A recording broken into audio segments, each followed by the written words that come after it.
Okay, so I've recycled this graph. We still have time and we still have population.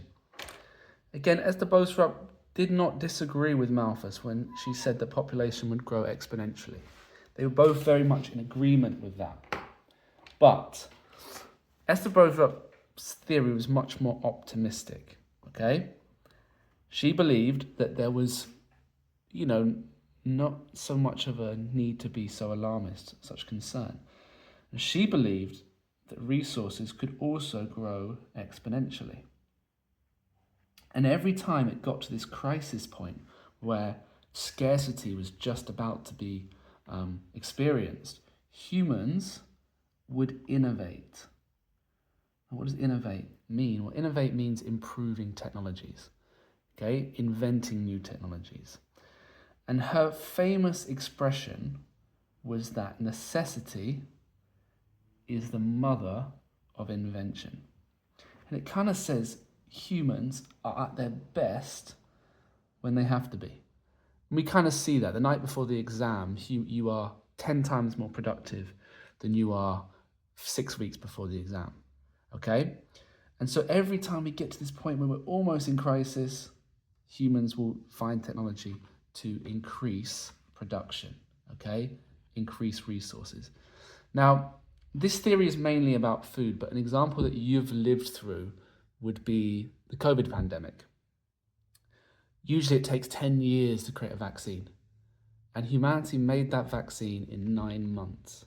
And they did it because they absolutely have to, and it proves her theory that necessity, when you have to do something, that is the mother of invention, okay?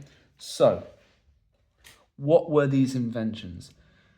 If you look, it could be irrigation, improvements in irrigation.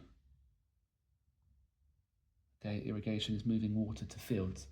It could be the invention of plows pulled by animals and oxes. Then it could be the invention of tractors. Okay, thinking a tractor can do 10 times the work of an animal. Okay, what comes next? Maybe it's the invention of fertilizers and then genetically modified crops. Every time that we need to, here could be AI farmers.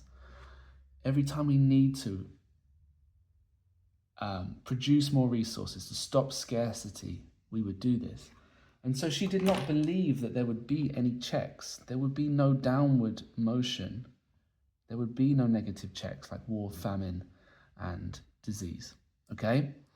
She believed that technology was the answer. And this kind of makes sense because she was kind of much more born into the Industrial Revolution. And she was at a time where technology had kind of proven itself. And who has been proven right? Well, currently, as it stands, you would say, well, Boserup's theory is been proven right. We haven't had mass famine. We haven't had the loss of 200 million people due to a famine or diseases or a lack of food.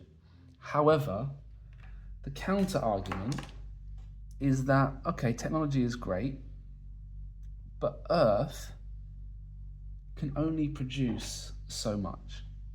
We can't keep saying, okay, well, technology will allow us to produce even more. We only have one planet. So eventually, we will have just maximized our planet. We only have one planet. And eventually, technology will have gotten everything it can out of it. And so climate change is a big example of this. Are we reaching the point where we simply can't get any more out of our planet? And we'll have a population collapse. So the idea is one right, is one wrong? Well, time will tell. 100 years from now, there may be a population collapse. Generally, though, it is predicted that population will plateau, and by the end of this century, it will actually start to decrease.